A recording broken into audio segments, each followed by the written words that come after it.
Einen schönen guten Morgen. Wir verlassen jetzt Budapest. Unser nächstes Reiseziel ist Sibiu in Rumänien. Das ist eine Fahrzeit von etwa 6 Stunden. Das ist also eine ganze Menge zu fahren, aber wir haben auf dem Weg auch nichts zu gucken eigentlich. Wir werden natürlich Pausen machen, weil Ateş muss raus. Ich will auch keine 6 Stunden durchfahren. Das würde rein theoretisch gehen, aber dann bin ich ja tot. Nee, ich kann nicht. Und nee, wir machen Pausen, auch wegen nach 200 Ateş. Metern leicht rechts abbiegen. Und auch das machen wir nach 200 Meter, fahren wir dann leicht rechts ab. Jetzt muss ich mal eben schnell gucken, dass ich da auch rüberkomme. Aber die Straße geht da sowieso lang. Ja, also leicht rechts abbiegen, Fazit um auf Christina Körút zu bleiben. von Dann weiter geradeaus Budapest. auf Christina Körút. Stadt war schön, Sehr hat schön. uns sehr gefallen. Wir haben eigentlich auch ganz gut was gesehen. Und ja, das Hotel war jetzt nicht der Luxus. Das war ein einfaches 3-Sterne-Hotel. Das hatte doch so ein bisschen was von Ostblock-Charme von damals. Hingen auch noch einige Bilder von damals. Hat sich seitdem also auch nichts verändert. Ja, genau. Also Empfehlung. Ich habe es ausgesucht, weil Hund in der Nähe gut Gassi gehen konnte und weil es strategisch günstig lag. Und wir müssen halt immer gucken, dass wir Hotels haben, wo ein Hund reinpasst, also wo ein Hund rein darf. Das war hier auch gegeben. Weiter Viele geradeaus auf andere Christina Hotels Körút, war das dann eben nach nicht so. links abbiegen, um auf Christina Körút Genau. zu bleiben. Ja, und jetzt machen wir uns auf den Weg nach Sibiu.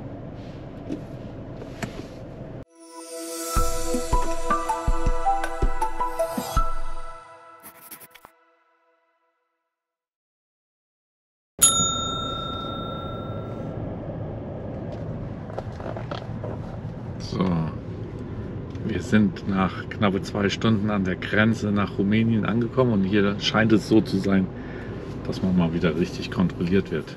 Von Deutschland bis hierher gab es keine Kontrollen. Hier gibt es jetzt wieder eine, so wie es aussieht. Dann schauen wir mal. Wir müssen, glaube ich, mal unsere Papiere rausholen. Wo sind deine? Was für Papiere? Einen Ausweis habe ich und das war's. Ja, Autopapiere wir habe ich auch. Wir brauchen den Hundeausweis. Wenn die Frau. Ah ja, schauen wir mal. Wir wären dann in Rumänien. An der Grenze hat es etwa 40 Minuten gedauert. Die Prozedur zum Einreisen hat 20 Sekunden gedauert. Ich weiß nicht. Das ist EU. Hätten sie uns ja durchlassen können. Naja, egal. Auf jeden Fall, jetzt haben wir noch 330 Kilometer vor uns. Und dann sind wir in Sibiu. Ich denke mal, wir werden jetzt bald nochmal eine Pause machen. Wir sind jetzt 3 Stunden unterwegs, das reicht dann. So, wir sind ja jetzt in Rumänien schon eine ganze Zeit. Und Autobahnlage oder Facilities, also hier WCs und so weiter, alles sehr schön, extrem gut ausgebaut. Mal gucken, wann sich das ändert. Auf der Autobahn ist auch nicht so viel los, da kommt man ganz gut voran. Und wir sind jetzt bei, dass ich es richtig ausspreche, Timișoara oder so. Und gestern, als wir kurz angerufen haben zu Hause, haben wir erfahren, dass das hier ein Katastrophengebiet ist gerade, weil es hier wohl Hochwasser war, Regen und entsprechend Gewitter und mehrere Menschen sind da ums Leben gekommen. Da hatte man jetzt, dann habe ich dann mal kurz geguckt, wie die Wetterlage heute so werden soll. Und auch dort war sehr häufig Unwetterwarnung vorhergesagt. Bisher ist davon noch nichts zu sehen. Da hat man natürlich auch erstmal überlegt, soll man das machen jetzt hier oder auch nicht. Aber wie gesagt, man kriegt davon nichts mit. Und im Moment das Wetter ist okay. Aber wenn, wie gesagt, dann irgendwie Sturm aufkommt, beziehungsweise Gewittersturm. Ja, da muss man eben sehen. Wie gesagt, es sind jetzt noch knapp 250 Kilometer bis nach Sibiu. Die Ankunftszeit ist jetzt mittlerweile 17:05 Uhr und nicht mehr 16:05 Uhr, weil wir haben wieder eine Zeitzone übersprungen, beziehungsweise in eine andere Zeitzone reingekommen. Wir sind ja jetzt in unserem 6. Land auf der Tour und wusste jetzt auch nicht, dass die noch eine andere Zeitzone auch haben.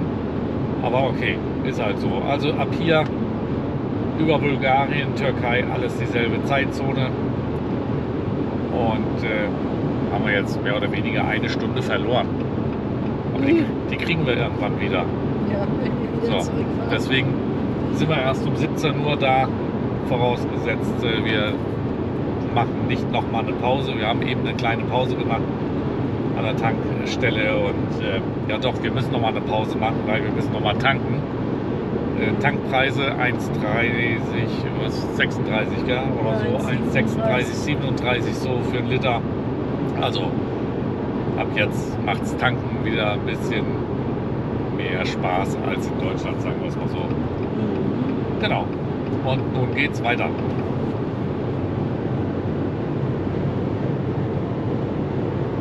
Wie viel Grad ist draußen?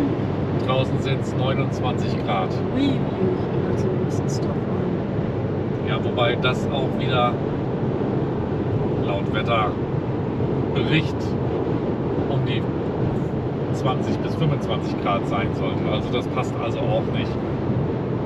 Der Wetterbericht kann es vergessen. Das ist ein Burg, scheint es zu sein. Ganz oben. Das sieht ja schön aus. Ja. So, nun haben wir doch den Regen erwischt, der vorher gesagt war, ne? Und hoffen, dass es nicht lange anhält. So, wir sind jetzt in Sibiu angekommen. Da drüben ist unser Hotel, My Continental. Sieht gut aus, war auch schön im Zimmer. Jetzt sind wir hier gegenüber im Stadtpark. Von dort aus geht es dann weiter in die Stadt. Das ist dann nur ein kleiner Fußmarsch. Und das machen wir jetzt mal. Jetzt hat es natürlich auch angefangen zu regnen. Ist natürlich blöd, aber kann man nichts ändern. Das ist halt so. Ja, hier ist der Stadtpark entlang der Mauer. Also der alten Festungsmauer. Sibiu hat sich immer gegen alle gewehrt. Gegen die Barbaren, gegen die Mongolen und gegen die Türken. Immer geschafft, Stadt verteidigt. Das ist der sogenannte Armbrüster-Turm. Ist von 1450er Jahren irgendwann da so in der Nähe. Man kann ihn auch besichtigen, aber ich glaube, heute lassen wir das. So, die Lust ist irgendwie im Moment ein bisschen am Nehmen. Weil Wetter halt regnet. Also hier gibt es noch viele alte Häuser, die man renovieren könnte. Aber die sind auch scheinbar wirklich sehr alt. Also natürlich steht an der Stadtmauer stehen auch Wehrtürme. Das ist der Zimmermannsturm.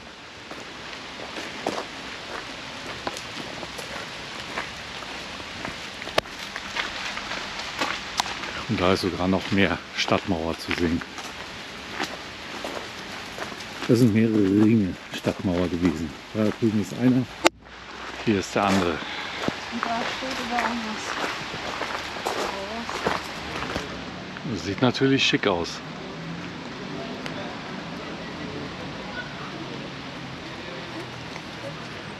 Sehr schöne alte Häuser.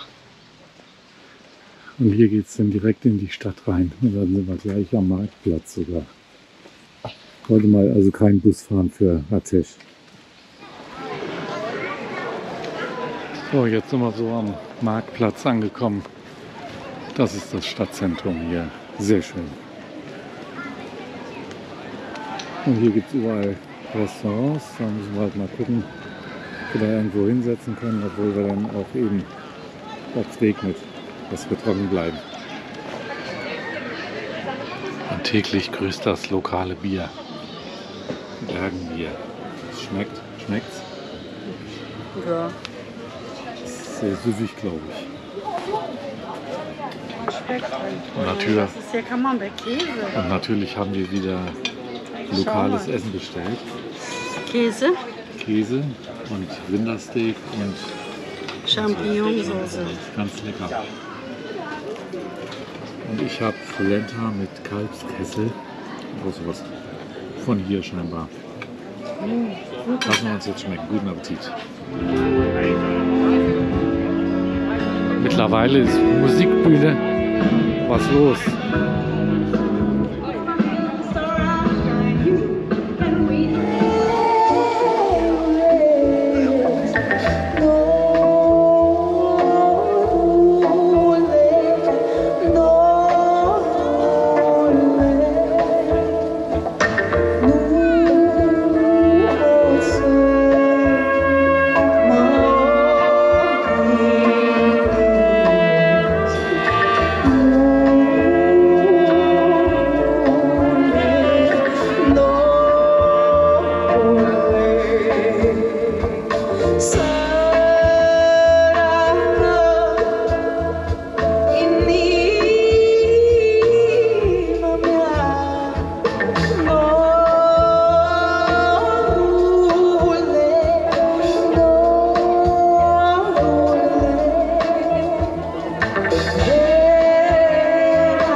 Ein weiterer Platz mit Beachvolleyball hier am Rathaus, das ist der Rathausturm. Da hinten wird Beachvolleyball gespielt. Und da gehen wir weiter, da ist diese berühmte Lügenbrücke.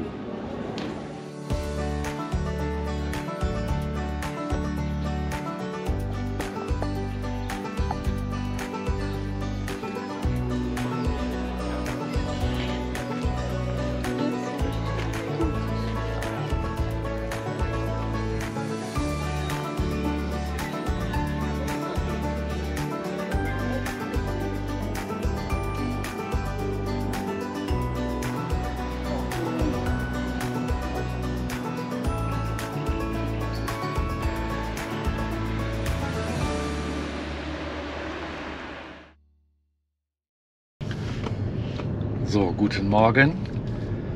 Wir sind noch in Sibiu, fahren aber jetzt langsam raus aus der Stadt und fahren jetzt zu unserem nächsten Ausflugsziel, dem Schloss Bran oder auf Deutsch dem Dracula-Schloss. Hotel war gut, das Frühstück war gut, Zimmer war gut. Trotzdem irgendwie habe ich nicht ganz so gut geschlafen, aber ist egal. Und ja, Fazit zur Stadt. Sehr schön. War eine schöne Stadt. Das kann man immer mal besuchen, wenn dann auch am besten, wenn man wohnen will, in einem Hotel in der Nähe der Stadt. Wir waren in einem Hotel in der Nähe der Stadt, deswegen konnte man zu Fuß dann dahin laufen. Es war schön. Und haben wir noch einen Stadtrundgang gemacht, bis es angefangen hat zu schütten. Das war dann halt nicht mehr so schön, aber nun, irgendwann musste das Wetter ja auch mal schlecht werden. Das war jetzt der Fall. Ja, 2 Stunden jetzt bis zum Schloss und danach kommt noch ein kleines Schloss. Alles schön im Grünen gelegen. Da bin ich jetzt auch mal gespannt drauf, wie das so wird. Nach 300 Metern nimm im Kreisverkehr die zweite Ausfahrt. Ganz witzig hier. Überall auf den Säulen und teilweise Dächern sitzen Störche. Ganz viel. Hier ist wohl Landegebiet. Also wir sind jetzt hier mitten in Rumänien, kurz vor den Bergen und da oben auf den Bergen sieht man, da gibt es noch Schnee. Ich weiß gar nicht, wie hoch das Ganze ist, muss ich mir mal angucken. Auf jeden Fall fahren wir da jetzt in diese Richtung, in die Berge, glaube ich, rein. Und dort ist dann das Schloss Bran. Überall Streiche. So, wir haben nochmal geguckt. Nach Die Berge 400 Metern links abbiegen. sind knappe 2500 Meter hoch. Da kann auch mal Schnee liegen. Wir fahren jetzt hier mal so richtig schön durchs Dorf. Wir sind abseits der Hauptroute. Uns auch mal hier die Dörfchen anzugucken. Das ist eine schöne Gegend. Richtig. Links abbiegen. Danach rechts abbiegen.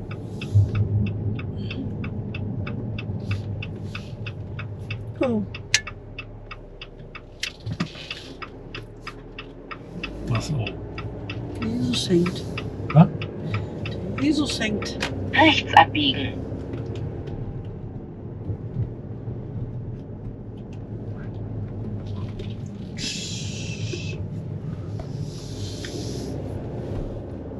Pisa-Auto.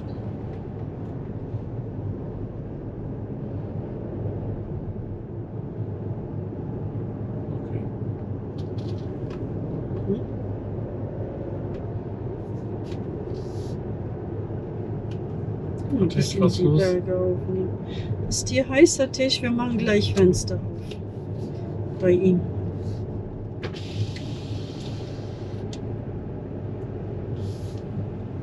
Nochmal der Jesus.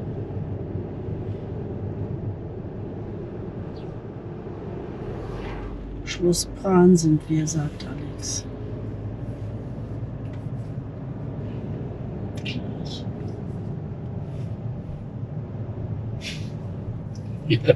Hier tobt das Leben. Du hast das Ziel erreicht. So, wir sind beim Schloss Bran angekommen. Da oben ist es schon zu sehen. Hier tobt der Bär. Hier ist überall proppevoll. Wie gesagt, hier tobt das Leben.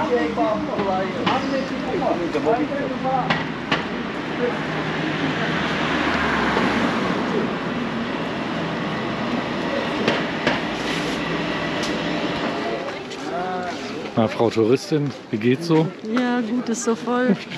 Und da oben ist das Schloss.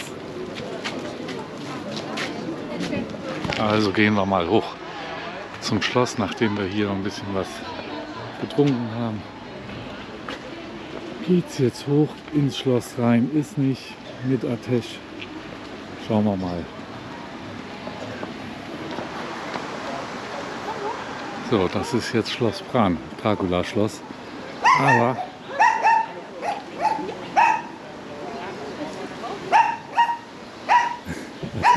hat wieder einen Freund gefunden, der bellt. Aber ja, Dracula-Schloss. Ja, der hat hier gar nicht gewohnt. Das ist hier, ja, Touristen, sage ich mal, nicht unbedingt. Er hat es wohl erbauen lassen, aber letztendlich nie drin gewohnt. Gewohnt hat Dracula woanders.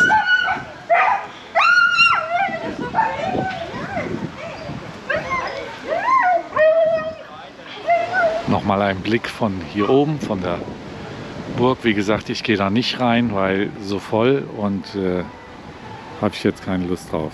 Naja, auf jeden Fall. Und Sheriff wollte auch nicht. Also gehen wir jetzt wieder runter, machen von unten noch ein paar Fotos und dann geht es auch bald weiter. Wir sind jetzt am Fuße der Burg wieder angekommen. Okay. So, Atesh, wir warten. Da ist die Burg. Guck. Schau.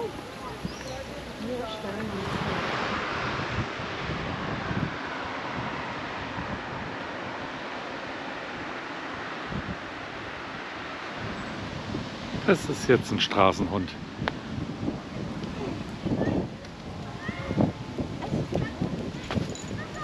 Bleib hier. Rapunzel, lass dein Haar.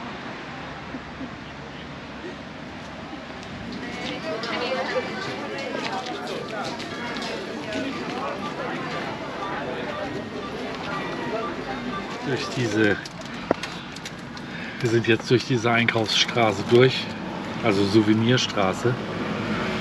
Und an einem bin ich natürlich nicht vorbeigekommen. An dem hier. Das ist so ein Gebäck. Ja, hier kann man es sehen, kann man reingucken. Hab schon probiert. Schmeckt sehr lecker, sehr süß. Du magst es nicht so? Lecker ist anders. Was? Ist einfach nur süß. Das ist lecker. Ja, süß. Lecker. Gut. Ja, Zucker natürlich. Das esse ich jetzt dann halt auf dem Weg und dann darf ich das ganze Ding alleine essen wohl. Was dir schmeckt. So, weiter geht's. Wir fahren jetzt Richtung Palace Castle, also immer weiter Richtung Bukarest natürlich. Und auf dem Weg liegt da jetzt dieses Palace Castle. Und das ist auch noch eine Sehenswürdigkeit in Rumänien. Und das gucken wir uns dann auch noch mal kurz an. So, je nachdem. Schauen wir mal. Praktischerweise haben wir einen Schaltknüppel. Da kann man das Ding hier direkt drauf machen. Mal gucken, ob man damit fahren kann.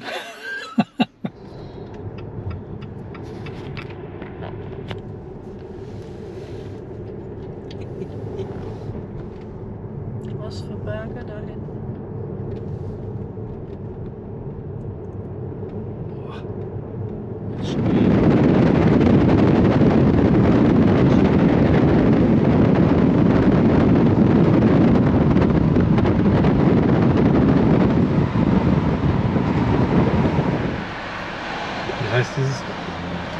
Wie heißt dieses Dorf? Irgendwas mit A. Auf jeden Fall ist das Skigebiet hier. Und das sieht man ja auch, da sind hohe Berge um uns herum. Klettern kann man da sicherlich auch, ist ein Gipfelkreuz drauf, also kann man auch klettern. Und hier rechts, da ist jetzt ein Haus, da musst du da einmal rausfinden. So, wir sind jetzt am Palace Castle vorbeigefahren, weil man da nur mit Cash rankommt. Also das heißt, man braucht rumänisches Geld. Euro nehmen sie nicht, Karte nehmen sie nicht. Und rumänisches Geld haben wir bisher nicht gebraucht, also haben wir auch keins geholt. Deswegen haben wir jetzt die Pappnase auf und können nichts gucken. Wir haben es dann sein lassen, wir sind durch die Gegend gefahren, Bankautomat gefunden. Du musst überall irgendwo Geld bezahlen, damit du irgendwo stehen kannst. Und überall nehmen sie halt nur dieses rumänische Geld. Vor allem sind ja die Parkplätze alle überfüllt. Und vor allen Dingen ist hier alles überfüllt. Keine Ahnung, was hier los ist. Das ist so ein Bergdorf, wo auch hier so eine Seilbahn ganz nach oben geht, auf einen hohen Berg. Und ja, das ist scheinbar hier so absolute Touri-Gegend. Skigebiet, aber Skifahren natürlich jetzt gerade nicht. Aber Bergtourismus trotzdem. Aber ja, wir haben es jetzt entnervt aufgegeben. Insofern fahren wir jetzt nach Bukarest zum Hotel und sind denn da angeblich so um 17:14 Uhr da. Da werden wir vielleicht vorher noch mal essen gehen. Keine Ahnung. Und dann ist es auch gut. Halt nicht das. Wir müssen noch mal wiederkommen. Ja. Wir sind wieder raus aus den Bergen.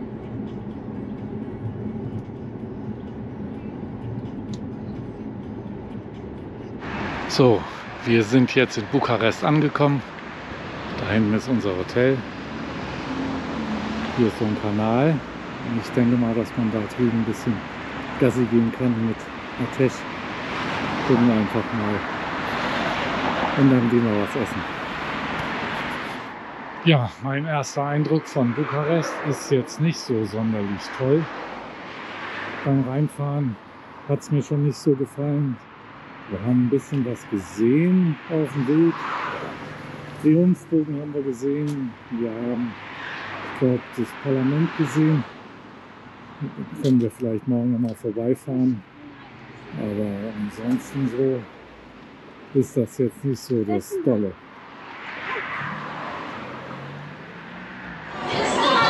Heute haben wir uns mal Fisch gegönnt für 2. Mit vielen verschiedenen Fischen. schauen wir mal, wie es schmeckt. Etwas viel Fisch. Mein Telefon klingelt. So, wir sind jetzt voll satt. Wir haben den Fischteller fast.